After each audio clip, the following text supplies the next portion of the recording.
Muy buenos días a todos y a todas. Es un gusto ver esta sala prácticamente llena. En nombre de la doctora Rosa Beltrán, directora de Literatura de la UNAM, quiero darles la bienvenida a esta nueva edición del Encuentro Internacional de Traductores Literarios. Es importante comentarles, esta inauguración y la conferencia inaugural van a ser transmitidas y están siendo transmitidas ahora mismo vía streaming, tanto por el canal Cultura UNAM en directo como por el Facebook de la Dirección de Literatura de la UNAM. Bueno, tras 27 años de realizarse este encuentro, evidentemente ya se han abordado diferentes temas y perspectivas concernientes al ejercicio y a la profesionalización de la traducción. Sin embargo, resulta destacable que no importa cuánto tiempo pase, para los estudiosos y profesionales aquí reunidos, sigue siendo importante, trascendente, seguir cuestionando los límites de la traducción.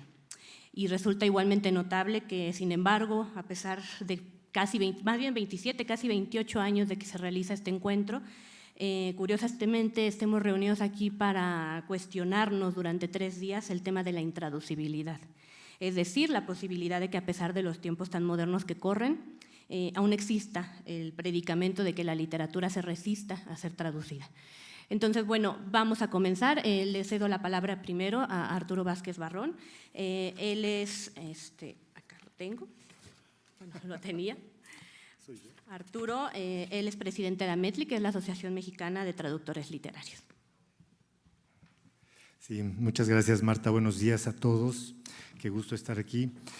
Es para mí un honor de estar de nuevo en esta mesa de inauguración en mi calidad de presidente de la Asociación Mexicana de Traductores Literarios y en representación de todos nuestros miembros asociados. Saludo muy cordialmente también a los demás representantes de las instituciones que desde hace tantos años patrocinan e impulsan sin descanso este encuentro de traductores. Antes de entrar en el tema de nuestro encuentro de este año, voy rápidamente a hablar un poco sobre AMETLI. Nuestra asociación nace con la intención de dar voz y representar los intereses gremiales del traductor literario. Uno de sus principales objetivos es defender a sus socios en la parte más precaria de nuestra profesión, que es justamente la de nuestras condiciones laborales. Somos, por lo mismo, una asociación de corte sindical que aspira a volverse un punto de referencia obligado para todos los involucrados en la cadena de producción del libro: autores, editores, correctores, críticos, lectores, prensa especializada e instituciones culturales y educativas. Nuestras batallas por el reconocimiento del traductor literario se dan en varios frentes y pugnamos por promover y afianzar la figura del traductor como uno de los agentes primordiales en los procesos de difusión de la cultura. Nos interesa, ante todo, que al traductor se le reconozca sin regateos su condición de autor. Nuestra pelea es en contra de la invisibilidad. Es por eso que nuestra presencia aquí tiene relevancia. Una de las mejores maneras de hacernos ver y de promover una cultura de la traducción es justamente organizando y promoviendo este tipo de encuentros. Los hay de mucha mayor edad que este o mucho más jóvenes y de formatos muy diversos, pero en todas partes en donde existen este tipo de coloquios y de reuniones de reflexión en torno a lo que hacemos, las asociaciones que agremian y dan cuerpo a nuestro colectivo están presentes. AMETLI, como todas las asociaciones hermanas que se dedican a representar los intereses del traductor, tiene una naturaleza transversal, lo que quiere decir que abre sus puertas a todos los colegas que desean afiliarse, sin importar si se trata de traductores egresados de la academia o si se trata de colegas formados en la práctica y que trabajan de manera independiente. Esto tiene una razón de ser. Cuando se trata de firmar un contrato, todos estamos del mismo lado y compartimos reivindicaciones. Nos movemos en la única lógica que rinde frutos, que es la de sumar, y por esa razón buscamos desde nuestra fundación formar parte de este comité y de este enorme esfuerzo interinstitucional colectivo que lleva ya casi 30 años de existir y que a pesar de muchos vaivenes no ha tirado la toalla. Estamos llegando a la edición número 27. Luego de 1 año y medio de ausencia, pues no se organizó encuentro en 2018, estamos de regreso.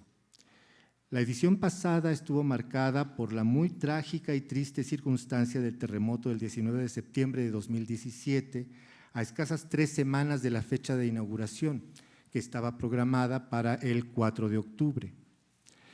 Me pareció oportuno recordar que, a pesar de la devastación y de que grandes partes del país estaban literalmente rotas en sentido estricto y figurado, el encuentro logró realizarse. Es cierto que no fue en la mejor de las coyunturas y es probable también que 2017 haya sido el año con la menor afluencia de público en la historia del encuentro, pero se logró sacarlo adelante y ya estamos aquí de regreso. Lo traigo a colación porque es necesario dar testimonio de lo importante que es estar reunidos de nuevo en esta hermosa sala universitaria y de haber podido añadirle al encuentro un año más. El tema de 2017, Traducción sin fronteras y construcción de la diversidad, nos convocaba a reflexionar sobre el importante papel constructor de nuevas realidades que tiene la literatura traducida en un mundo cada vez más fragmentado, atribulado por la violencia, el desencuentro, la desigualdad, la discriminación, la migración y la tragedia de los exilios obligados. En ese encuentro se habló mucho de quienes nos construyen muros, cualquier tipo de muros, para aislarnos y fragmentarnos todavía más. Este año, en una especie de secuencia temática que nos pareció interesante explorar, nos decantamos por la intraducibilidad, problema histórico complejo que en cierto modo también podría explicarse mediante la metáfora del muro que se nos pone enfrente, el muro movedizo de la intraducibilidad. Optamos por el prefijo restrictivo entre paréntesis, pues nos gustó mucho la idea de jugar visualmente con un concepto tan elusivo y difícil de establecer. ¿Existe lo intraducible? ¿Qué es lo intraducible? ¿Cómo se determina hasta dónde un texto es traducible y en qué momento deja de serlo? Tendremos 3 días completos para escuchar y debatir lo que al respecto nos dirán nuestros insignes invitados, conferencistas y panelistas, así que ni siquiera intentaré elaborar alguna consideración al respecto. Solo me limitaré a comentar que los títulos de las conferencias magistrales y de muchas de las ponencias del programa de este año se oyen suculentos. Otra forma de decir lo mismo, título directo y franco de la conferencia inaugural de Francisco Segovia, a quien escucharemos en un momento más, o el muy poético de la conferencia magistral de esta tarde a cargo de Vicente Fernández, en el cuerpo de la palabra a veces nieva, apuntes sobre el traducir y lo intraducible, o el muy evocador de Geografías y Memoria Humana de Sherry Simon para mañana por la mañana, del Liv A. Toledo, Imposibilidades de traducir la memoria. O, por último, el de mi muy querida amiga y colega de años, Florence Olivier, quien seguro anda por ahí ya. Hola. A quien tendré el honor de presentar el viernes para la conferencia de clausura.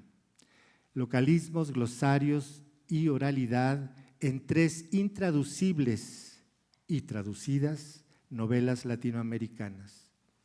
Me encanta el guiño que nos hace Florence con este título. Resume de manera juguetona y perfecta la paradoja que nos ocupará en los siguientes 3 días. Hay novelas intraducibles que, por suerte y San Jerónimo mediante, se consiguen en las librerías y se pueden leer traducidas. Qué gusto. vamos a darnos un verdadero atracón. Muchas gracias.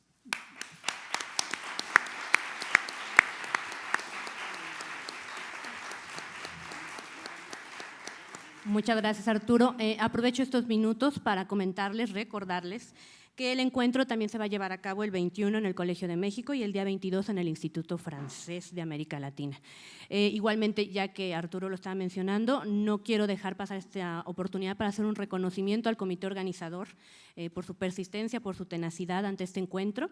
Gracias Juan Carlos Calvillo, Vania Galindo, Leticia García, Valerie Yucuá, Demetrio Ibarra, Mario Murgia, Arturo Vázquez Barrón y Daniel Zaslavsky. Muchas gracias. Y va también nuestro reconocimiento para las instituciones convocantes de la UNAM, junto con la Dirección de Literatura, la Escuela Nacional de Lenguas, Lingüística y Traducción, también la Facultad de Filosofía y Letras. Y aparte, el Colegio de México, desde luego, el Instituto Francés de América Latina y la Asociación Mexicana de Traductores Literarios. Si gustan, bueno, pasamos con María Elena Madrigal. María Elena Madrigal viene en representación de Rafael Olea Franco y pasamos con ella. Muchas gracias.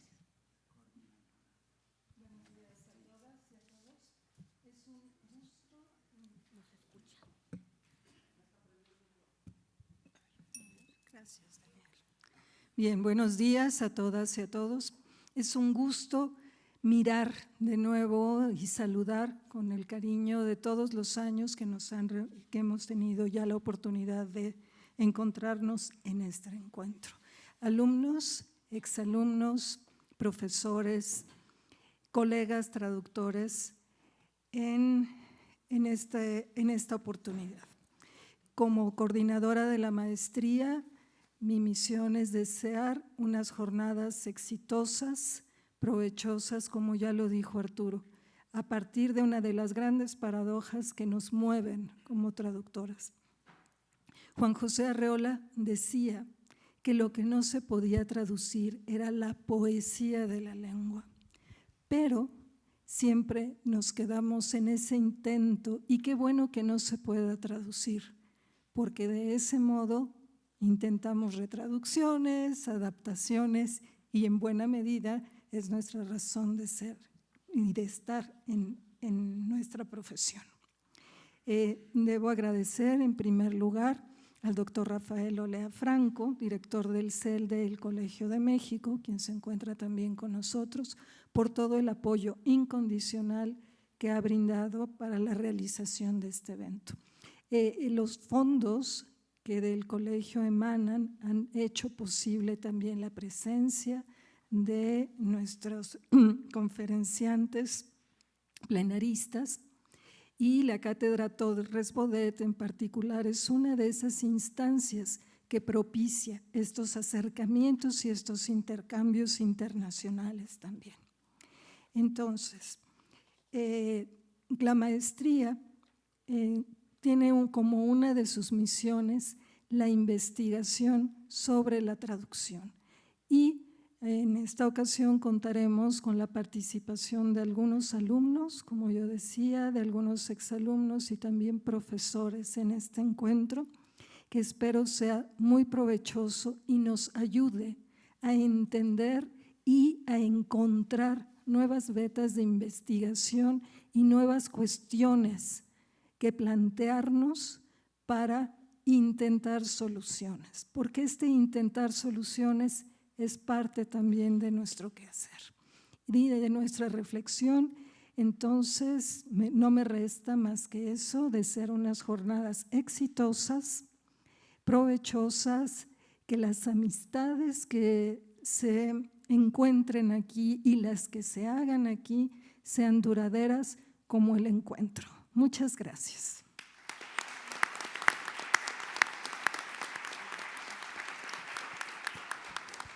Muchas gracias. Cedo la palabra ahora a Nair María Anaya Ferreira. Ella es secretaria académica de la Facultad de Filosofía y Letras. Buenos días. Yo me congratulo que estemos aquí también, que año con año, casi año con año, podamos estar haciendo estas reflexiones y veamos verdaderamente cómo se va afianzando estos esfuerzos colectivos que a veces se dicen fácil, pero que cuando uno ve cómo se empezó hace 30, 40 años, cuando se reconocía poquísimo a la traducción, que se veía como un oficio improvisado, pues no nos damos cuenta de lo que implica, ¿no? Sobre todo para los más jóvenes. Entonces, que estén conscientes que este ha sido un esfuerzo colectivo, y esto es muy importante, que sea colectivo, no solo entre los individuos, sino entre las instituciones, que somos las instituciones que nos hemos preocupado muchísimo por profesionalizar la traducción, llevarla a otro nivel. Esta cuestión de que se discuta aquí no solo la práctica de la traducción, sino que la reflexión y la investigación sobre la traducción. Había épocas en las que se decía que no podía haber tesis de investigación de traducción porque la traducción no daba para eso, ¿no? Y aquí estamos viendo exactamente que sí da para mucho, porque es el centro de la cultura, tan simple y sencillo. Nos muestra los procesos de transculturación. Y ahora algo que es importantísimo, que ya estemos reflexionando sobre estas relaciones que podríamos resumir en esta idea como de las epistemologías del sur, ¿no? Que se vean los contactos entre las naciones del sur y no que veamos nada más hacia Europa y Estados Unidos, y que pensemos tanto además sobre las lenguas originarias. Entonces, me congratulo triplemente por estar aquí. Disfruten mucho el encuentro.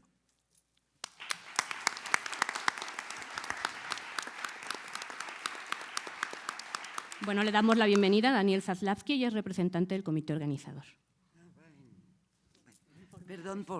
Perdón por llegar tarde. Me toca hablar en nombre del comité organizador, que como ya lo vieron, constituido por todos los miembros a los que citó Marta, pero lo que hay que reconocer es que el comité va creciendo sabiamente, porque algunos de nosotros creo que vamos a ir de salida dentro de 20 años. Bueno, bueno, llegamos, como todos lo mencionaron acá, al número 27 de este Encuentro Internacional de Traductores Literarios. Si empezamos a contar los años que los miembros del comité tenemos en ello, unos más, otros menos, afortunadamente el comité es intergeneracional e interinstitucional, son más o menos 30 años. 30 años es un buen de años. Este logro se debe sin lugar a duda a un firme apoyo institucional reiterado año tras año. Se debe también a la estrecha relación que tenemos todos, cada una a nuestro modo, pero todos, a la relación que tenemos todos con la traducción. Logro que se debe también a la experiencia que fuimos adquiriendo juntos, importante decirlo, y cabe mencionarlo, a la amistad que nos une. Al repasar los temas de los últimos 10 años, no se preocupen, no les voy a repasar los temas de los 27 años, nada más, unos cuantos de los 10, para que tengan una idea de las preocupaciones nuestras. En 2010, traductores e investigadores, vecinos distantes, traducción y traductores en América Latina en 2011, espacios de la traducción literaria en 2012, la traducción literaria, géneros tradicionales y alternativos en 2013, traducir la transgresión en 2014, profesionalizar la traducción literaria en el 21, 2015, 2016 sin título. Era aniversario de los 25 años. Y el del año pasado, del que ya habló Arturo. Si repasamos todos esos temas, se puede ver que hemos buscado vincular la traducción con alguna problemática contemporánea de nuestro continente latinoamericano. Y eso es muy importante también recordarlo. No siempre lo logramos, pero al menos intentamos. Al igual que cualquier práctica social, la traducción literaria es el resultado de múltiples factores contextuales. Surgen cada vez más traductores, más lugares de publicación, más lenguas en el escenario, nuevas tecnologías, otras maneras de traducir, más espacio dedicados a la enseñanza de la traducción y más investigación en torno a la traducción. Extrañamente, y digo extrañamente porque nos sorprendió a todos apostarle a esto, Optamos este año por un tema que ha atravesado la reflexión sobre la traducción desde que ésta existe, la intraducibilidad, fenómeno con el que se topa cualquier traductor literario. El double bind de Derrida. Se puede, pero no se puede. Si bien de alguna manera le apostamos todos a la traducibilidad de los textos, de lo contrario no estaríamos aquí, el problema sigue tenaz y pertinaz, diría yo. ¿Cómo abordarlo hoy? A esta pregunta trataremos de responder. No debe sorprendernos de que muchas de las presentaciones que vamos a escuchar atañen a la poesía, intraducible, dicen por definición, o a la traducción entre lenguas supuestamente incompatibles, ya sea que vengan del lejano oriente o de nuestro México plurilingüe.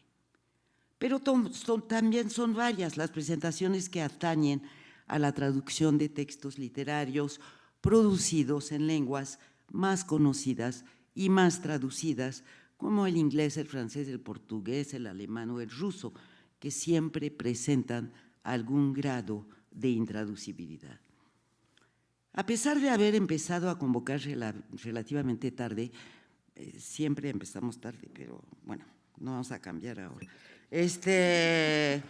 Hemos recibido este año muchas propuestas, lo cual confirma que el encuentro goza de buena salud. Desgraciadamente, y muy a pesar nuestro, tuvimos que rechazar por falta de espacio varias de ellas, quedándonos con las más próximas al tema del encuentro. Ojalá y aquellos que no cupieron este año no se desanimen. Reiteramos nuestro agradecimiento a todos los que comparten esta mesa inaugural, portavoces de las instituciones que nos apoyaron, a todos los participantes que nos acompañan, ponentes e invitados, esperando una vez más que este encuentro sea provechoso para todos. Muchas gracias.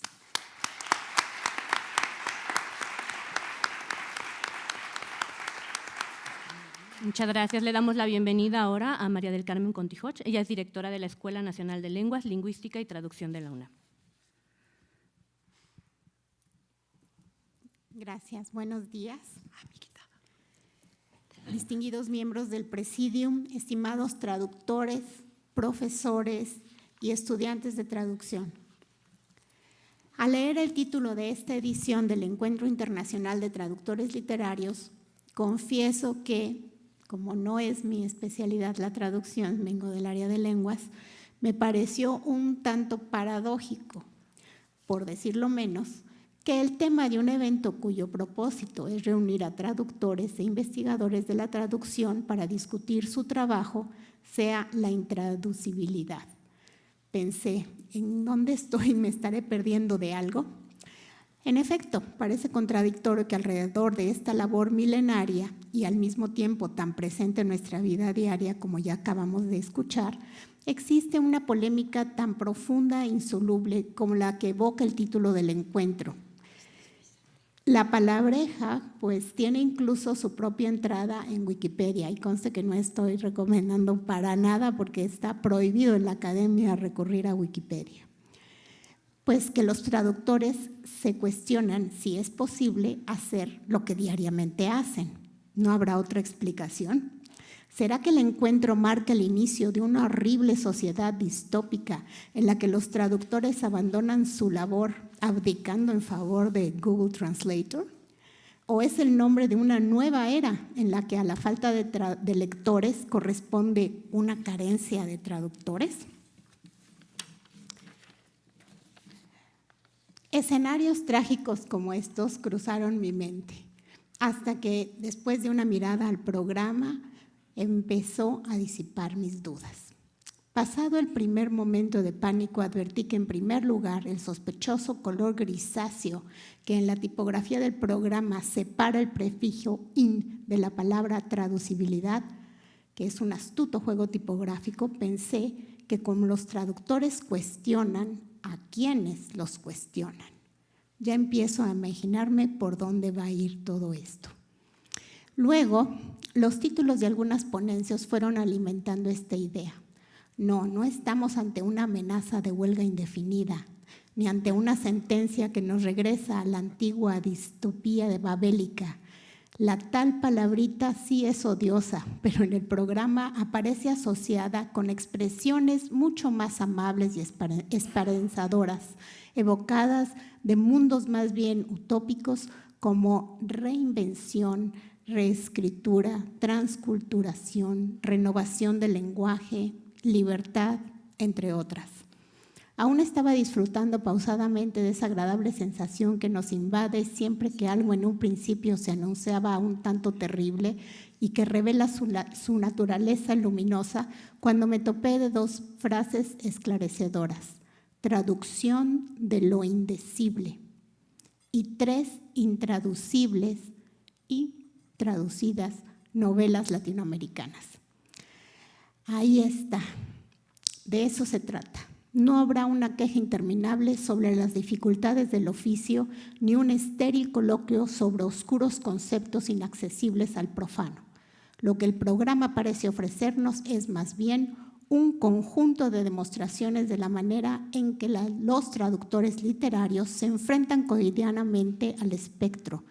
Supongo que para muchos de ellos ya es familiar de lo intraducible y lo vencen, para fortuna de nosotros, los lectores.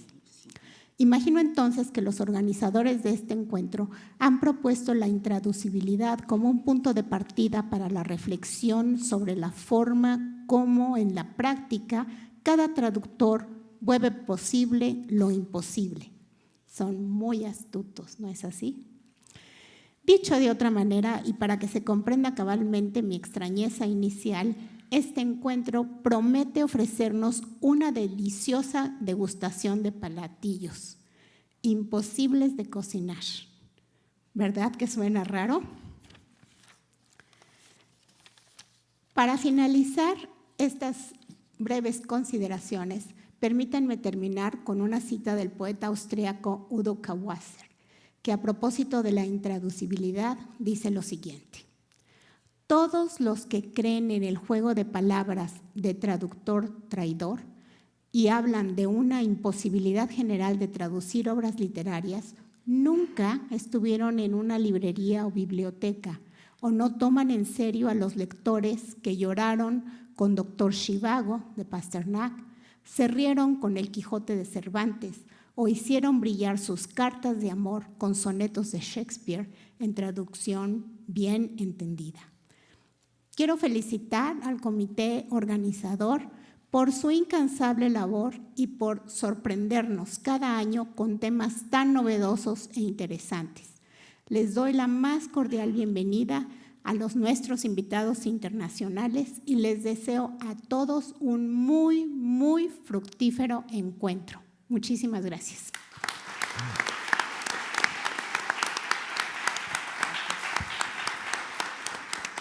Finalmente, le cedo la palabra a Jean-Paul Rebot. Él es director del IFAL y consejero de Cooperación y Acción Cultural de la Embajada de Francia. Buenos días a todas y a todos. Es un gusto y un honor para mí también estar presente en esta mesa de inauguración de nuestro Encuentro Internacional de Traductores Literarios.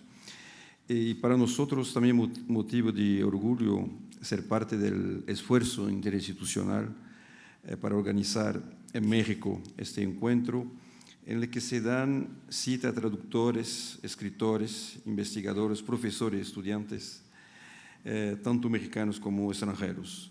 Yo agradezco la participación de todos los conferencistas y especialmente de la conferencista francesa, Florence Olivier.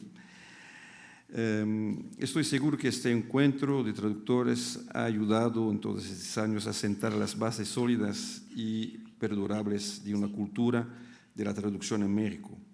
Estos encuentros son una de las mejores herramientas con las que se cuenta para que los traductores puedan conocerse y reconocerse, además de establecer puntos de contraste y referencias para los diferentes proyectos que los ocupan. Este espacio se ha convertido en un foro privilegiado para conocer, debatir y reflexionar en torno al fascinante mundo de la traducción literaria. Este es sin duda el principal vehículo del intercambio de pensamiento, de literaturas entre las culturas. El IFAL, como representante de la política cultural de Francia en México, ha tenido siempre la mayor motivación para trabajar de manera conjunta con sus contrapartes mexicanas. El título del encuentro de este año parece plantear un dilema sencillo: ¿es posible o no la traducción? De hecho, existe una larga tradición según la cual traducir sería imposible. El debate es antiguo, pues, y ha visto oponerse los teóricos de la imposibilidad con la realidad de una práctica de la traducción ya secular. Traducibilidad e intraducibilidad son, de hecho, los dos polos opuestos que delimitan el campo de la traducción, entre los cuales se ubica la actividad del traductor. A este dilema serán consagrados los 3 días de nuestro encuentro y es mi mayor deseo que se cumplan sus objetivos. Muchas gracias.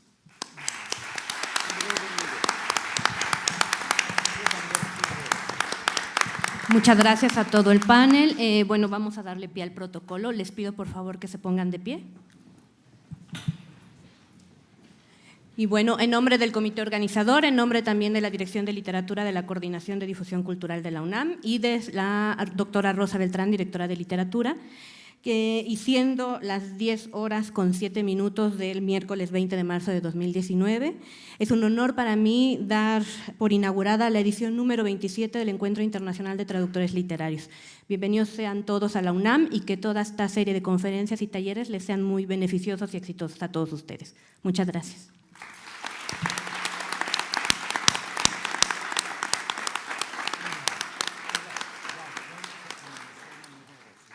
Vamos a dar lugar a la conferencia inaugural de este encuentro.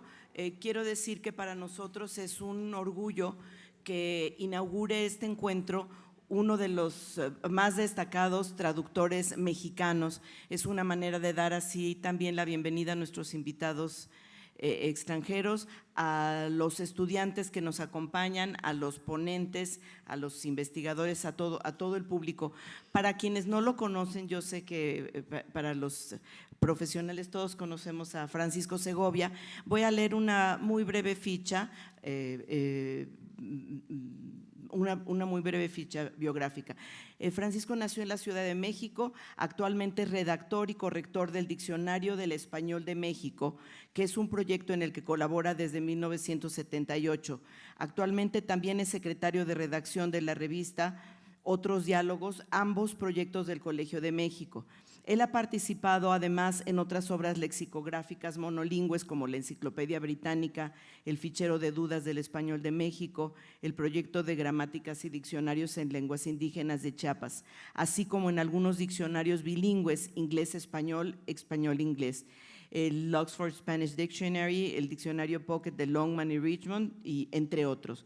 Ha impartido cursos de literatura y talleres de redacción y creación literaria en varias instituciones universitarias y culturales de México.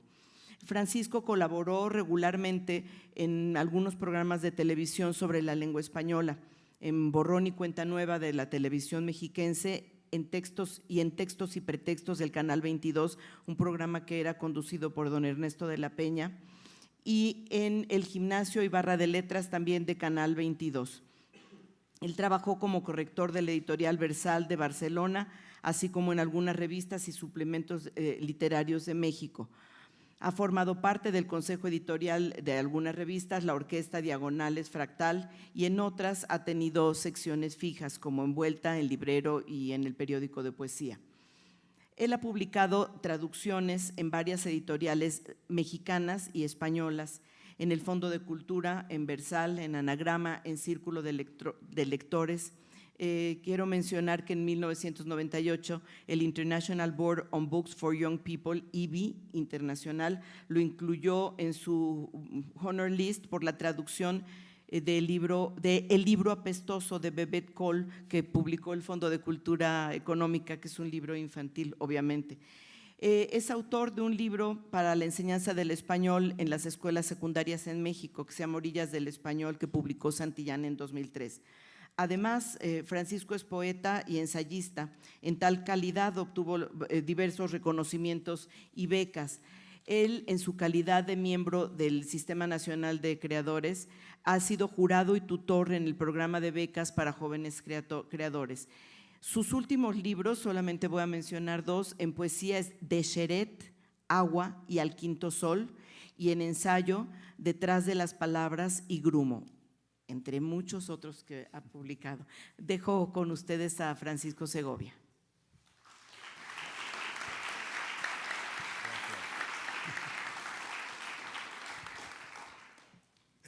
Funciona así. Bueno, a ver si no les suena demasiado extraño todo esto que voy a decir. A mí me pareció extraño escribirlo. A los 16 años, Mireia quería ser bailarina, yo poeta. Éramos novios, pero esa pasión no solo no apocaba a las otras, sino que las alentaba. Yo quería ser poeta para que ella me quisiera, y ella, creo, quería enamorar al universo con su baile. Una tarde, cuando ya habían cerrado el bosque de Chapultepec, nos colamos en él. No sé cómo lo hicimos, si saltando la reja o aprovechando alguna ranura en ella, no lo sé, y eso me extraña, pues me parece que debería recordar al menos la parte más difícil de la aventura, o sea, cómo logramos luego salir de ahí estando el bosque ya cerrado. Porque para quedarnos dentro habría bastado con escondernos entre las matas mientras el resto del público salía, pero ¿y después? ¿Cómo salir después con las rejas ya cerradas? Sin duda saltando o aprovechando una ranura, como he dicho. Por eso cuando cuento esta pequeña anécdota, suelo resumirla diciendo que Mireia y yo nos saltamos las famosas rejas de Chapultepec y nos quedamos a ver el anochecer en aquel paraje donde ya no quedaba más alma que la nuestra, no las nuestras. Habíamos pasado el día visitando escuelas de danza moderna para que ella eligiera alguna y estábamos agotados. Nos tendimos pues en la hierba a mirar idílicamente el cielo, la luna y las estrellas. Pero algo tamizaba aquella visión, el tranquilo meneo de las frondas en el aire, cosa que a mí ahora siempre me recuerda a aquel verso de San Juan de la Cruz que dice: y el ventalle de cedros aire daba, como si no fuera el viento quien meciera las frondas, sino el meneo de las frondas quien moviera al aire y nos abanicara. Le pregunté a Mireia: ¿podrías tú bailar eso? Mireia ensayó un gesto con la mano derecha, siguiendo el vaivén de las hojas. Luego se levantó y ensayó lo mismo con el cuerpo entero. Al terminar me miró como queriendo adivinar si su baile me había convencido. Yo estaba mudo. Ella entonces preguntó: ¿podrías tú decir eso en un poema? Ni siquiera lo intenté. En cambio me puse a balbucear velozmente algo sobre los actos irrepetibles, originarios u originales. No sé, estaba tan emocionado que todo lo demás se me olvidaba. No sé cómo salimos del bosque, cómo llegamos a su casa, cómo volví yo a la mía, pero recuerdo que me pasé toda aquella noche como iluminado, escribiendo sobre aquel acto original que a mis ojos parecía darse en una forma no solo invariable, sino en cierto modo imposible de traicionar. No porque obligara a la literalidad y solo pudiera repetirse como un clon, sino por justo lo contrario, porque ninguna traducción podría fallarle con tal de que se hiciera con sinceridad y buena fe. Esta es una de las experiencias más intensas que he tenido en mi vida. Si no me atrevo a llamarla experiencia interior, como tal vez la hubiera llamado Georges Bataille, no es porque no lo fuera, sino por un prurito parecido al que tuvo él mismo cuando decidió calificar de interior una experiencia que todo el mundo hubiera tildado de mística. Si se entiende que con esto Bataille quería evitar que su experiencia remitiera a la existencia, o peor, a la autoridad de un Dios, porque la suya era la experiencia mística de un ateo insobornable, se comprenderá que yo ni siquiera me atreva a llamar a la mía como él llamó a la suya, porque la mía, con ser también abismal, no se abismaba en el negro vacío de los místicos, sino en la llana plenitud mundana. Y entonces me quedé simplemente balbuciendo, como decía San Juan. pero tanto y por tanto tiempo que no creo exagerar si digo que buena parte de lo que he hecho como escritor no ha sido sino tratar de aclarar ese balbuceo sobre el acto original. Un nombre que muy pronto, de la mano de Mircea Eliade y sobre todo de Cesare Pavese, comencé a relacionar con la experiencia poética, el mito y el arquetipo, con el sentido en general y ahora aquí, de algún modo, con la traducción. Porque creo que en el fondo lo que yo le pedía a Mireia era que tradujera eso a danza. No se me escapa que decirlo de este modo tiene sus bemoles, pues entonces debería precisar qué era eso y de qué manera hablaba. O sea, si eso iba a decirse de otro modo, ¿cuál era entonces el modo original, el modo de antes, el que había que cambiar por otro? ¿Qué decía el original de la traducción que yo pedía? La verdad es que la pregunta es algo ociosa, pues quien pide una traducción lo hace justamente porque ignora el significado del original. Si pide la traducción es porque sabe o cuando menos intuye que eso que tiene delante significa algo, pero solo sabrá qué cuando alguien finalmente se lo traduzca. Yo ignoraba el lenguaje de las frondas, desde luego, pero Mireia no, al menos no en aquel momento, cuando la poseyó esa especie de don de lenguas que los artistas llaman inspiración. Y así, bailando frente a mí en aquel anochecer, cumplía con el deber primordial de los artistas, que no consiste tanto en inspirarse ellos mismos como en inspirar a los demás.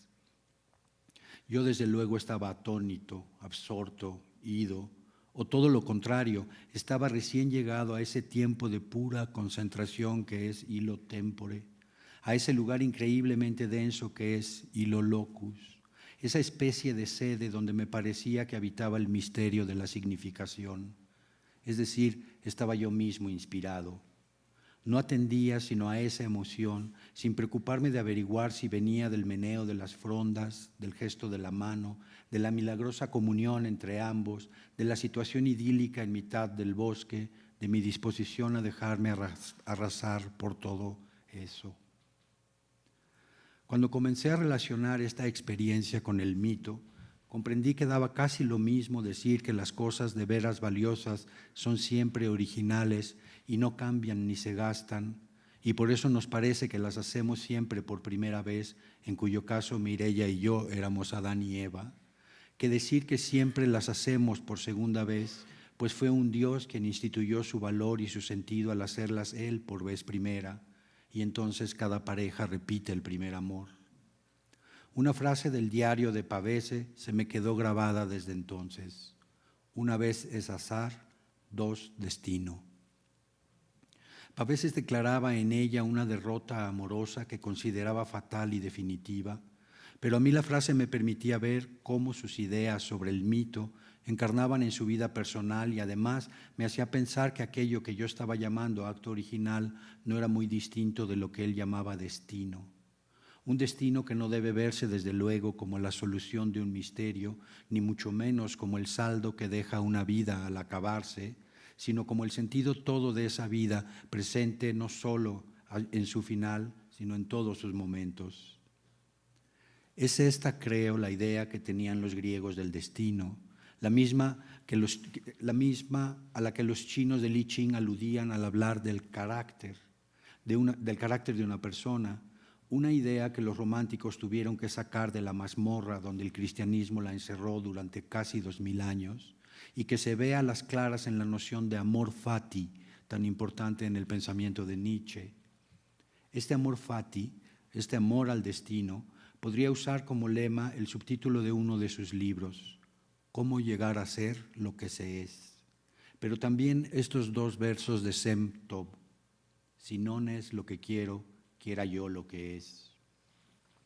El camino que abre esta actitud desafía la falsedad y la hipocresía para que lo que es se cumpla cabalmente sin traicionarse a sí mismo. Quizá divago, pero no me he alejado demasiado del tema. Al traer a colación el amor al destino, estoy refiriéndome a la fidelidad de uno consigo mismo, pero también a la fidelidad en general, a eso que aparece también cuando el gesto de una mano dice de otro modo lo mismo que el meneo de unas hojas en el viento. ¿O no he dicho que la mano de Mireia repetía el movimiento de las frondas y que en su repetición ese movimiento era y no era el mismo de antes? Si la frase de Pavese, una vez es azar, dos destino, cifra su vida en clave de tragedia, es quizá porque solo enfoca lo que se repite como exactamente lo mismo, es decir, como literalmente lo mismo, olvidándose de la otra cara de la medalla, donde eso mismo aparece de otra forma. No sé si me explico, pero quizá logre aclarar algo las cosas, renunciando a los términos del ser y acudiendo a los del significar, en cuyo caso podría decir que el movimiento de un árbol y el movimiento de una mano no son lo mismo en el orden natural, pero significan lo mismo en el ámbito de la significación. Trataré de explicar esto un poco mejor. No faltará quien alegue que me valgo de una artimaña retórica cuando digo que algo es y no es lo mismo. Pero entonces habrá que notar que he dicho que algo es y no es lo mismo de antes. Con todo, también he dicho que es y no es lo mismo al mismo tiempo. ¿Dónde queda entonces ese antes que se da al mismo tiempo en que algo es? O sea, ¿dónde queda ese pasado que se da en el presente? O incluso, ¿dónde queda el original de eso que solo comprendo cuando ha sido traducido? Uno se ve tentado a decir que el instante en que ambas cosas se reúnen queda fuera del tiempo, pero no por nada Mircea Eliade eligió nombrar el momento de la coincidencia con el mismo nombre del tiempo, solo que en latín. La reunión de ayer, hoy, mañana, siempre se da in illo tempore, en el tiempo, sí, pero en un tiempo distinto del cotidiano, porque no es el que marcan los relojes, sino el que vivimos como experiencia y sentido, como duración y temporalidad, diría Henri Bergson. Es la dimensión en donde actúan los dioses y maduran los actos míticos, pero es también el ámbito donde ocurren todos esos cuentos que no se narran ni en presente ni en pretérito, sino en copretérito. Ese tiempo que corre paralelo al nuestro y dura sin extinguirse, sin convertirse nunca en presente ni en pasado. El tiempo que comienza a correr en los relatos tradicionales con una declaración convencional. Había una vez. No es un tiempo que hubo y ya no hay, sino un tiempo que había entonces y entonces sigue habiendo.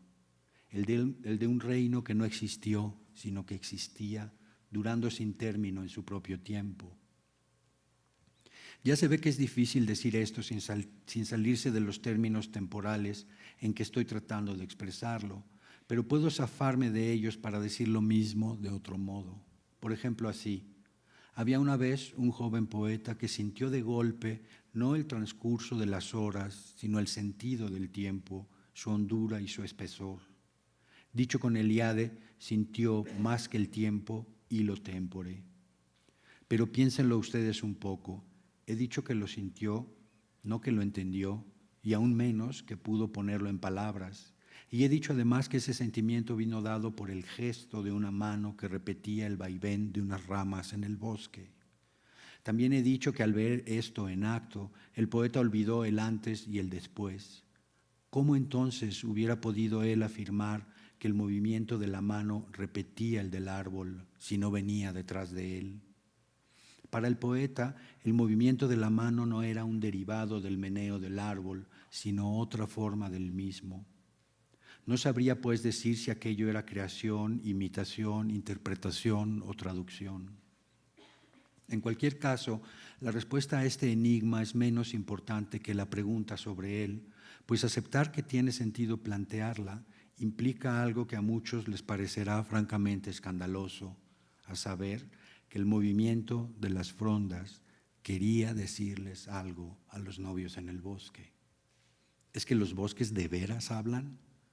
No es raro que un poeta diga que oye hablar a los árboles, pero desde este lado de la barrera, desde el lado prosaico de la barrera, solo podemos admitir que un paisaje nos emocione, no que de veras hable. Durante mucho tiempo he combatido las reticencias del pensamiento prosaico tratando de minar lo que significa ese de veras cuando no tratamos de cosas, sino de signos.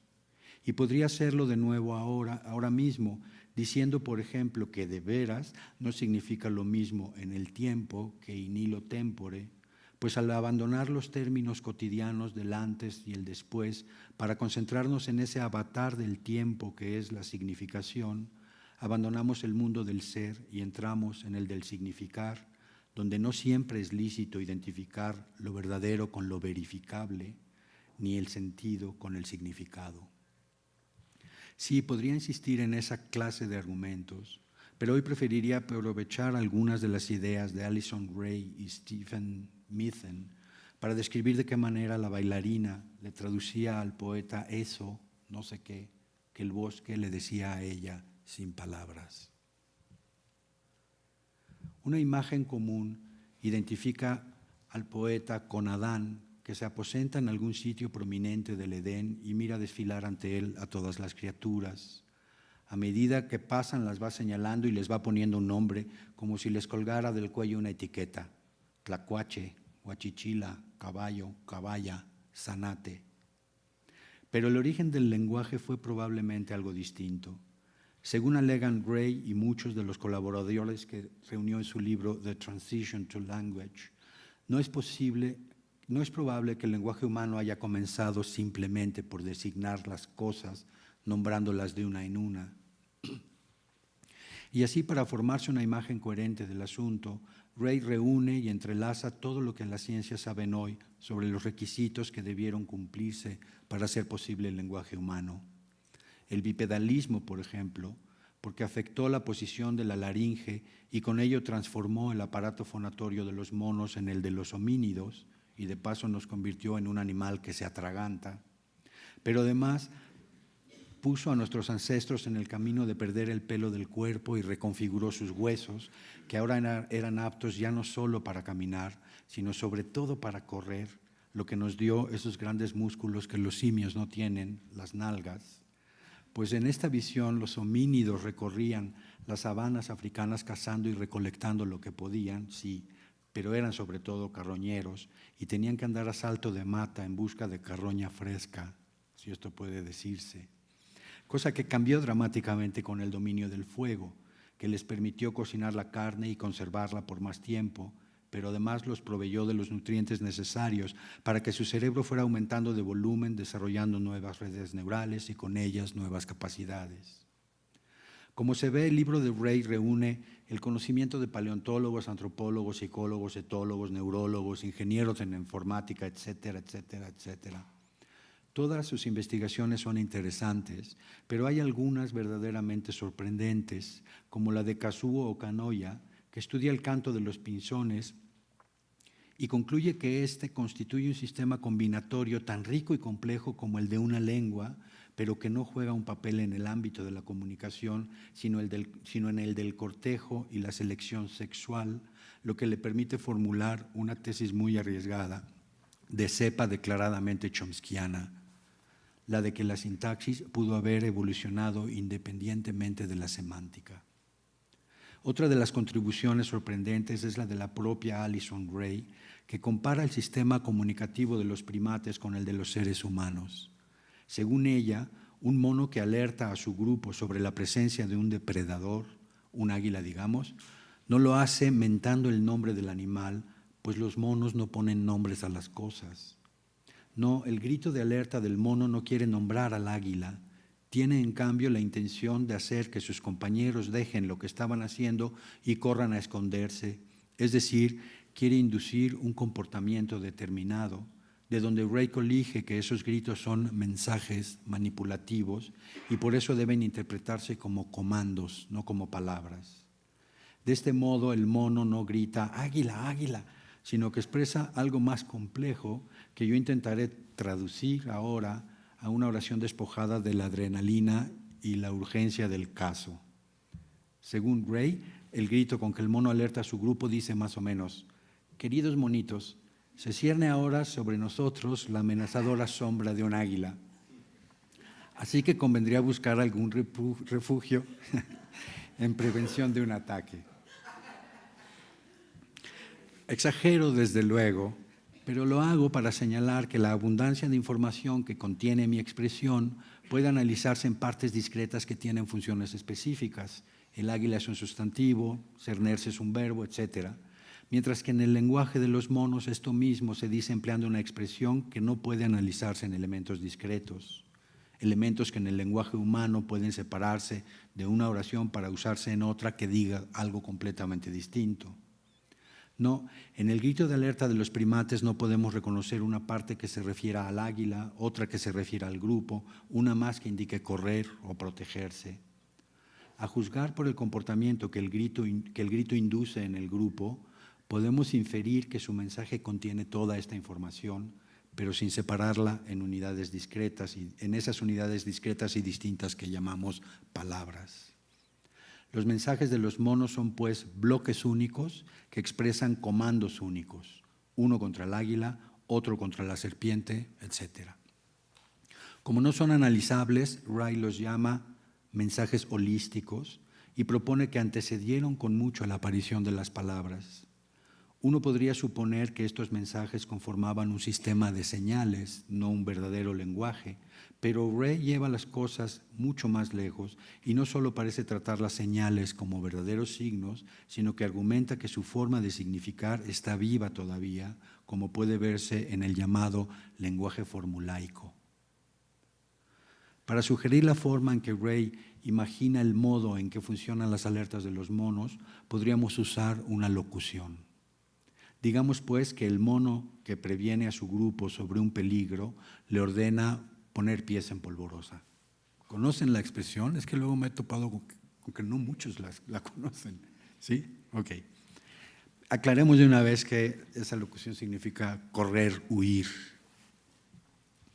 Si los diccionarios definen las locuciones, es porque hay que tomarlas como un todo, pues no basta saber qué significa cada una de las palabras que las componen para comprender su significado. La que usamos ahora, por ejemplo, es especialmente pertinente porque en español, por lo menos en español mexicano, la palabra polvorosa no aparece nunca fuera de esta extraña locución, poner pies en polvorosa. Pero poner pies y no los pies, y ponerlos ¿en dónde?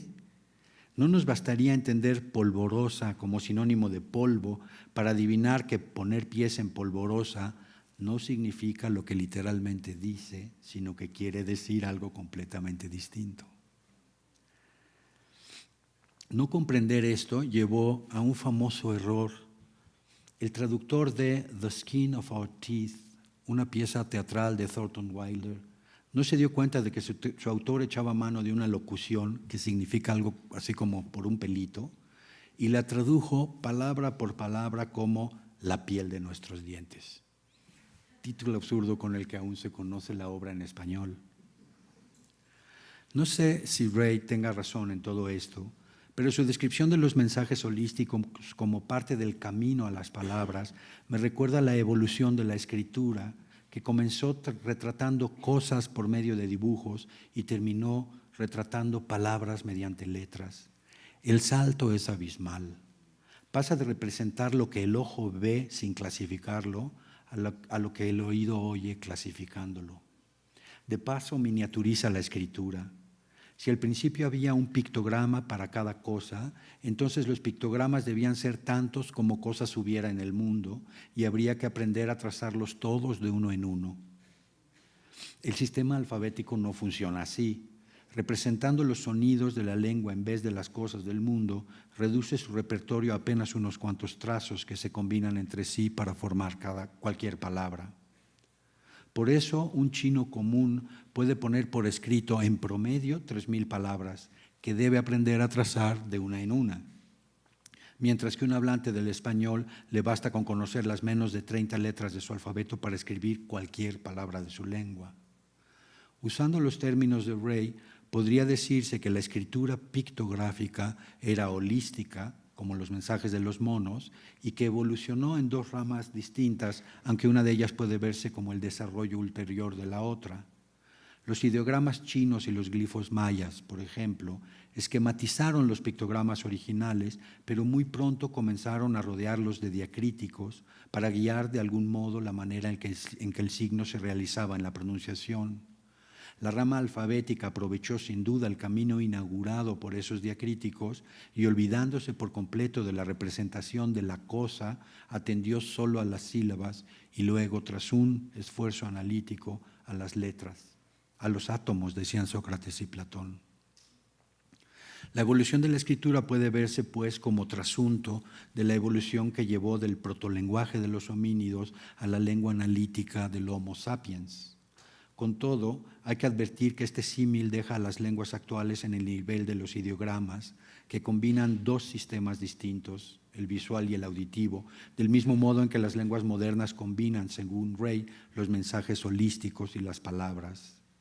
Si no fuera así, pero que conste que aquí especulo, Ray no dice nada al respecto, si no fuera así y las lenguas pudieran deshacerse de ese resto holístico, gestual y emotivo, quizá terminarían por ser plenamente analíticas y estrictamente lógicas, con lo que quizá alcanzarían ese extraño colmen de abstracción que hoy rozan las matemáticas.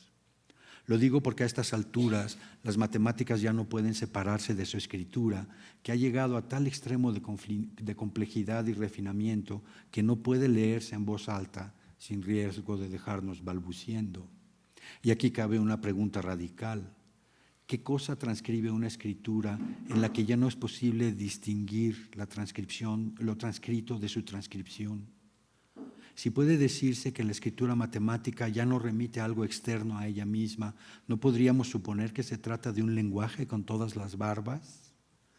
Aceptar esto implicaría no ya que las matemáticas sean un lenguaje que se vale de una escritura, sino que la escritura misma es un lenguaje, pues no es transcripción de otra cosa. Es lo que dirían sin duda quienes afirman que el pensamiento no se da más allá de las palabras, es decir, que las palabras no traducen ni transcriben el pensamiento, sino que son el pensamiento. Pues para esta visión el pensamiento matemático tampoco podría darse más allá de su notación y no sería otra cosa que esa notación. ¿Significaría esto que asistimos al nacimiento de un lenguaje distinto de los demás, por más que se basara también en la lengua humana? ¿Tendríamos que reconocerlo como un paso más en el camino que antes nos llevó de los mensajes holísticos de los primates a las lenguas analíticas de los Homo sapiens? No sé. Un lenguaje meramente lógico, desprovisto de metáforas, juegos y chistes, no nos ha parecido nunca realmente humano. Al contrario, nos parece inhumano y no hemos dejado de especular cómo sería el mundo si estuviera regido por él, como sucede en 1984 de George Orwell o en Alphaville de Jean-Luc Godard, donde gobierna una computadora. Un mundo así nos condenaría al horror totalitario, dicen a coro los libros y películas de ciencia ficción. Pero los científicos no se imaginan un panorama tan negro, sino por otra cosa, porque ellos no ven en la ciencia ficción mucha ciencia y sí, en cambio, mucha ficción. No digo que nieguen la posibilidad de un lenguaje completamente analítico y puramente lógico. ¿Y cómo, si es con el que ellos sueñan? Lo que digo es que ni siquiera ellos se imaginan que un lenguaje así pudiera ser una lengua verdadera de uso común y corriente. Los lingüistas, por ejemplo, reconocen que uno de los rasgos fundamentales del lenguaje humano es expresar de bulto las emociones, o sea, no hablar de las emociones, sino hablar emocionadamente. Y a este rasgo lo llaman función emotiva. Los neurólogos, por su parte, reconocen que una lógica sin emociones ni intuiciones fracasaría rotundamente en sus relaciones con la realidad. Todo esto está muy bien, pero uno sospecha que si los científicos se sienten obligados a aclararlo, es quizá porque les parece que los mensajes holísticos de los primates son básicamente emotivos y que esa emotividad sufre siempre cierta merma a manos del lenguaje analítico, no solo cuando las palabras ceden ante los algoritmos, sino también cuando los mensajes de los homínidos son desplazados por los mensajes analíticos de los sapiens, es decir, por las palabras. Desde el punto de vista evolutivo, el éxito del lenguaje analítico, hecho de palabras, se debe a que con él llegan la nominación, la referencia y la sintaxis, y con ellas la posibilidad de expresar casi cualquier cosa, pero sobre todo cosas que no están presentes en el momento del habla, con lo que el lenguaje abre no solo un campo plenamente imaginario, sino que inaugura el antes y el después, es decir, concibe el tiempo. No falta desde luego quien alegue que esta capacidad de abstracción no se dio sino a expensas de la vieja y querida emotividad. Rousseau y Vico, por ejemplo, expresaban esto diciendo que el lenguaje primigenio era más poético que el actual. Más poético sí, pero también más musical, añade Stephen Mithen en The Singing Neanderthals. La idea no es nueva. Quien la enunció primero fue el mismísimo Charles Darwin, que veía en el canto un rasgo exitoso de la selección sexual, esa que elige la belleza por encima de la supervivencia, como se ve en la hermosa cola del pavo real, tan estorbosa a la hora de huir de los depredadores. Según Darwin, el canto, seleccionado primero por motivos sexuales, fue luego aprovechado por la evolución del lenguaje. Dicho de otro modo, el lenguaje se montó en un ritmo y una melodía sin sentido para entrar a galope en el mundo del sentido, acaso del mismo modo en que la danza de Mireia entraba a ritmo en el vaivén de las hojas para expresar en nuestro lenguaje lo que ellas decían en el suyo. Sea como fuere, Mithen dice que en el protolenguaje de los homínidos no se habían separado aún los rasgos que definen al lenguaje de los rasgos que definen a la música. Esto supone que para él la música y el lenguaje tuvieron como ancestro común un protolenguaje de naturaleza holística, emocional y manipulativa como el que propone Ray. Pero hay algo más. Plantea la posibilidad de traducir ya no solo los gritos de alerta de los monos, como hemos hecho nosotros, quizá demasiado aventadamente, sino también sus frases musicales, o debo decir protomusicales. Si el lenguaje analítico no logró desplazar del todo al lenguaje holístico, menos aún desplazó a la música. Así, aunque no sepamos poner en palabras de Homo sapiens lo que expresa la música, nos emocionamos ante ella hasta las lágrimas, como al parecer hicieron también los neandertales. Preguntarles a ellos qué significaban las extrañas vocalizaciones que dirigían a sus hijos sería acaso tanto como preguntarle hoy a un jarocho qué significa el ritmo de su son. No es una pregunta tan baladí como parece, pues en los términos de Mithen y Ray tendría sentido decir que el son jarocho es un comando holístico que significa, o al menos se traduce en, el zapateado que lo acompaña. Y ahora, para ustedes, Gisela y Gilberto interpretarán el pájaro Q sobre la tarima. De hecho, Kazuyo Okanoya postula que el lenguaje nació de la unión de un conjunto de gestos con significado, la danza, y un sistema de sonidos con sintaxis pero sin significado, el canto. No estamos pues muy lejos de la bailarina que interpreta el meneo de las hojas en el viento, trayéndolo al mundo de la significación para decirnos lo que en él expresa ese meneo. En cualquier caso, Mithen apoya sus tesis apelando a todos los recursos que le ofrecen las distintas disciplinas que hemos mencionado ya a propósito del libro de Ray, pero hay una que destaca en este punto, la psicología. Aunque se cura en salud, advirtiéndonos que no pretende asimilar la forma en que un niño adquiere el lenguaje y la forma en que éste apareció entre un grupo particular de homínidos, Mithen nos propone mirar cómo aprenden a hablar los niños e imaginar que algo similar ocurría entre los homínidos, especialmente entre los de la rama que culminó en el Homo sapiens. Lo primero que un bebé capta en el lenguaje, dice, es su carga emotiva. Aún antes de distinguir palabras y significados de palabras, los bebés atienden al mensaje holístico que expresa una u otra emoción mediante esos rasgos que el pensamiento prosaico suele considerar como mero asunto de poetas, como rasgos prosódicos, secundarios de ornato.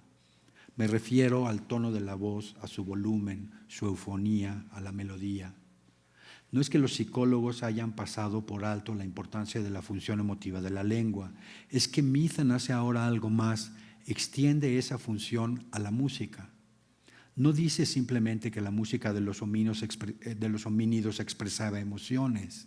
Lo que dice, si entiendo bien, es que cumplía con la función emotiva de la lengua. Esto es, que no era un lenguaje emotivo como el actual, sino que era una verdadera lengua, o cuando menos una protolengua. Es una idea radical. Propone que una melodía y un ritmo podían inducir en quienes los escuchaban no ya una emoción, sino un comportamiento determinado, del mismo modo en que lo hacen hoy los gritos de alerta de los monos. No se trata, pues, de que aquella música provocara un cierto estado de ánimo o impulsara al baile como hace la actual, sino de que así expresa la orden de hacerlo, como pues un mensaje holístico es un comando. Si esta idea radical puede acaso vencer nuestra resistencia, es quizá porque podríamos frasearla de un modo menos vehemente, diciendo, por ejemplo, que la melodía que una madre neandertal le cantaba a su bebé significaba algo que podríamos traducir a la lengua de los sapiens como «duérmete mi niño, duérmeteme ya». Así Mitten nos pinta a los neandertales como un grupo de homínidos que no mandaba a la cama a sus hijos usando palabras, sino cantos. Esto ya no nos resulta tan extraño. Después de todo, seguimos haciéndolo nosotros, aunque aprovechemos nuestras nanas para colar una que otra palabra discreta, apoyándola en el ritmo de la canción para que a la larga el niño logre distinguirla.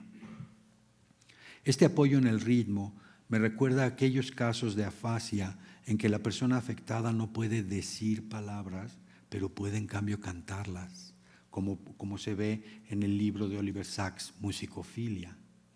La efectividad de la musicoterapia, dice él, se comprende porque las redes neurales donde se registra el ritmo anteceden evolutivamente a aquellas donde se registran las palabras. De hecho, los recursos neurales que hacen posible la alternancia del hablante y el escucha, los que establecen el ritmo de la conversación, están presentes ya en los roedores, como se ve en los ratones de Alston, que toman turnos para cantar, como si uno respondiera a la canción del otro en una suerte de topada silvestre. Esto apoya la idea de Darwin de que el canto es una de las condiciones de posibilidad del lenguaje. El lenguaje nació cantando, el verso fue antes que la prosa, todo es ritmo. No sé si las teorías de Gray y Mitten vayan a resistir el paso del tiempo y el peso de la crítica, o si van a ser finalmente archivadas junto al nominalismo bíblico de Adán. Pero a mí me ha servido aquí para glosar de algún modo la escena inicial de estas páginas, la del poeta y la bailarina, diciendo que a fin de cuentas esta estaba gobernada por el ritmo, donde todo se apoya finalmente. El ritmo de las hojas en el viento, el del gesto de la mano y la danza, el de las respiraciones, el de nuestro corazón, como si el bosque encantado en donde esto ocurría fuese cifra de aquel mundo interpretado del que hablaba Rilke, y en él pudiera oírse la música secreta con que las cosas se revelan finalmente. Porque acaso sea verdad que está en la naturaleza de las cosas expresar su ser, como decía Walter Benjamin. Lo que nos deja a nosotros, los sapiens, la tarea de dar respuesta a esa expresión, pues nada destruye con más saña el universo del sentido que la falta de respuesta. Bailar es responder, escribir un poema es responder, traducir un cuento es responder. Lo que hago ahora mismo yo también es responder, tratar de cobijar en el mundo del sentido todo lo que éste pueda recibir. Y sin embargo, después de tantas palabras, no sé si aún puedo decir que el ritmo de la mano traducía el ritmo de las hojas como si fuesen dos cosas aparte, o si más bien se contagiaba del árbol a la mano como se contagian la enfermedad y la risa. Sé que hay un ritmo en cada cosa, como decía Rubén Darío, pero no sé si aquella noche en el bosque de Chapultepec ese ritmo era distinta en cada una y todas dialogaban traduciéndose entre sí, o si todas iban entrando a ritmo en la danza de Mireia y el bosque entero se expresaba así en un simple gesto. Sé que ahora que no estoy ahí in illo tempore, trato de traducir y ahora sí sin duda traducir y traducir a vana prosaica aquello que no sé bien a bien qué cosas decía, qué cosas dice eso. Gracias.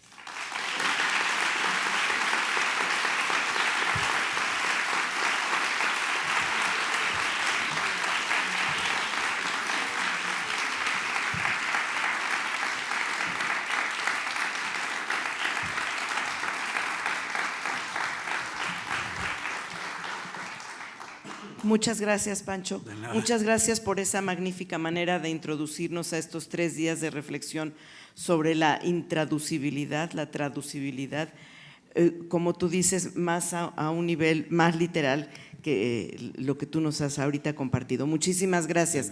Los invitamos a quedarse en sus lugares y a que pasen, la siguiente mes es de 11 a 12. Entonces, a que pasen aquí arriba los participantes de la siguiente mesa. Muchas gracias. ¿Quieren? No te vayas. No, es que sabes que yo… Ya invitaste a ¿sabes subir qué? a los Perdóname, pero me están haciendo señas y tienen razón. Yo por seguir el horario, volvamos a sentarnos, ¿no? ¿Cómo ves si nos sentamos? Okay. Y damos lugar a un par de preguntas ¿Quién quiere? ¿Quién? ¿Daniel? Nos dejó speechless, ¿verdad?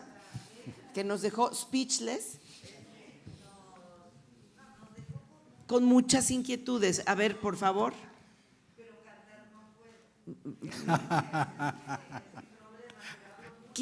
¿Quién quiere hacer alguna pregunta o comentario? Por favor.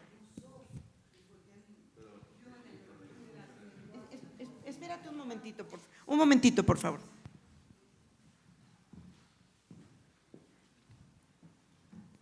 No, nada más que en el Tratado del Origen de las Lenguas, Rousseau precisamente anda con esa hipótesis de la música o del canto más bien como origen de la palabra y de las lenguas, ¿no?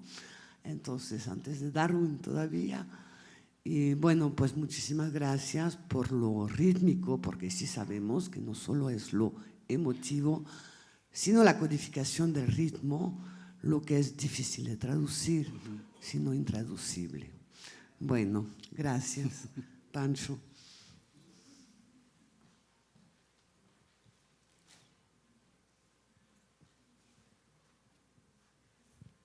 ¿Alguien más tiene una pregunta, un comentario?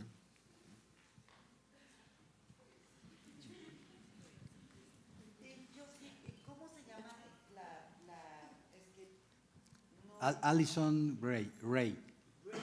W-R-A-Y. Alison Ray.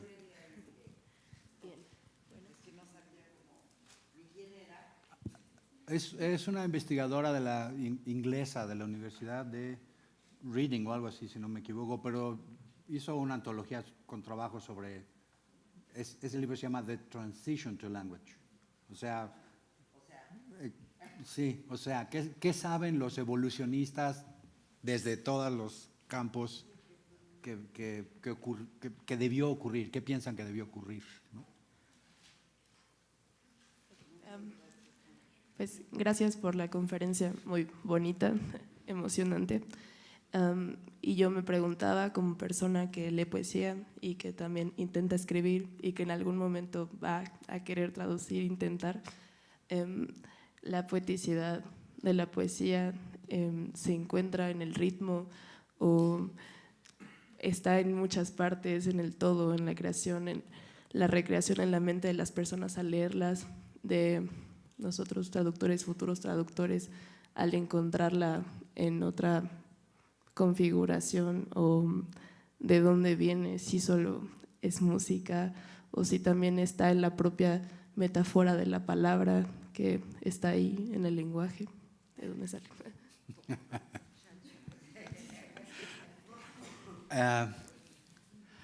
Creo que hay muchas opiniones al respecto y yo tengo la mía. La mía sí pide que la poesía no solo sea… no solo eche mano de los recursos metafóricos de la lengua, porque la lengua los echa por 1000 lados, sino que también tenga un pie en la forma rítmica, Por eso me importaba tanto lo del ritmo, por eso digo, me lanzo a decir una frase como todo es ritmo, ¿no? O sea, no es gratuito, pero creo que el ritmo está en la base prácticamente de todo. No podríamos pensar ni siquiera en el origen de la vida sin pensar que alguna clase de ritmo hay ahí. Y últimamente he comenzado a mirar incluso las personas como dueñas cada una de un ritmo. Y eso es otro tema, pero es un tema que está empezando a aparecer en mis poemas, como decir, cada persona tiene un ritmo y eso es característico, es como una huella digital. Y me parece que la poesía debe tener eso también, que debe reflejar eso.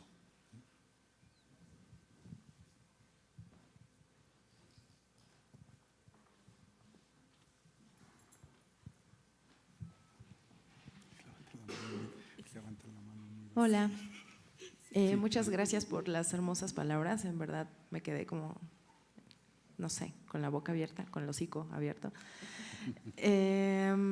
Estaba pensando en algo que escuché en un podcast hace poco sobre, y lo recordé porque mencionaste lo de los bebés.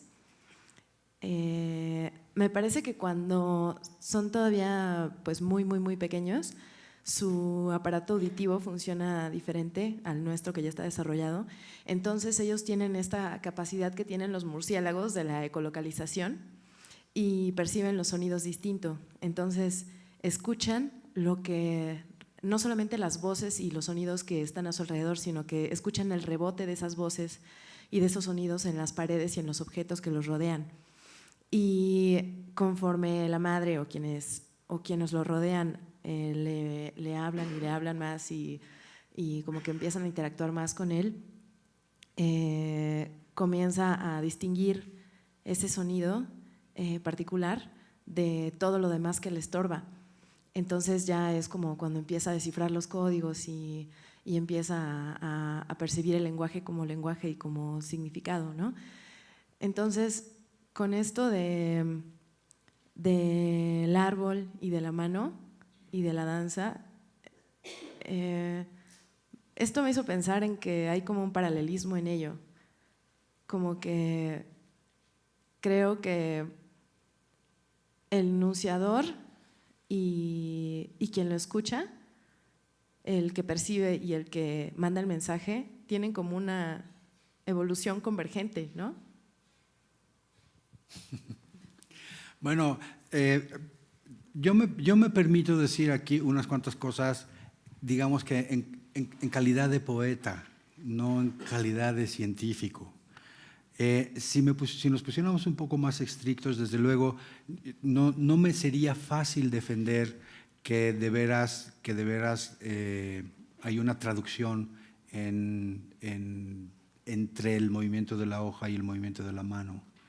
Bueno, habría una traducción, digamos, cuando usamos la palabra traducción o interpretación, confundimos las dos cosas y a veces con traducción queremos decir cosas distintas. Por ejemplo, una traducción de código a código es una traducción o solo una traducción de sentido a sentido es una traducción. No sé si me explico.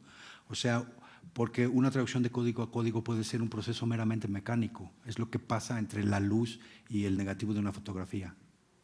Hay una traducción. Pero no traduce un sentido y eso para mí pertenecería más al mundo de las señales.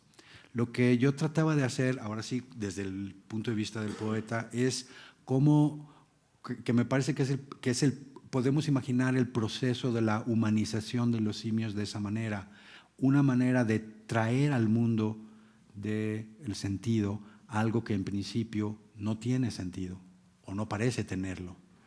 De modo que cuando la bailarina baila el movimiento de las hojas, hace que el movimiento de las hojas entren al mundo del sentido y entonces los árboles hablan.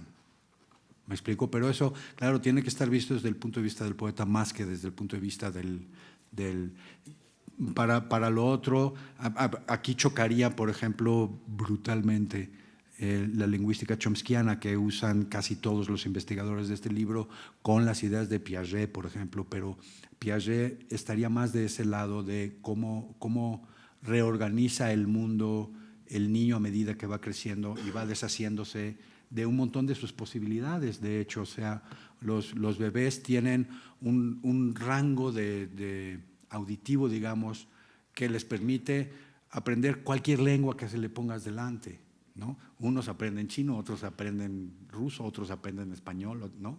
Y a medida que van creciendo, se van seleccionando, el oído se va perdiendo porque se van seleccionando los sonidos que son pertinentes para la comunicación de ese niño y va perdiendo los demás, de modo que ya como a los 11 años empieza a costar trabajo aprender otra lengua, ¿no?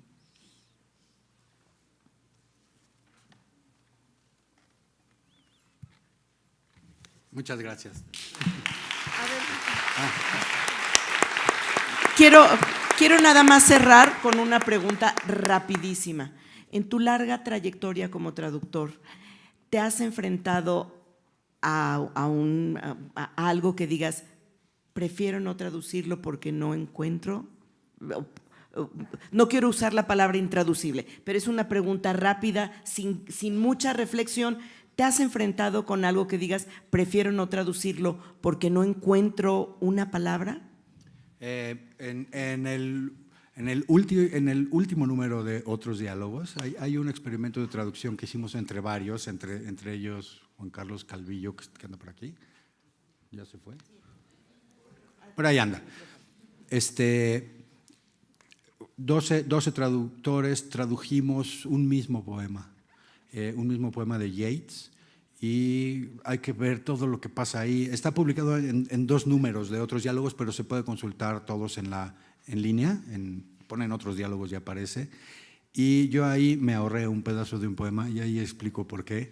Y Juan Carlos Calvillo hizo otras cuantas locuras que también él explica por qué.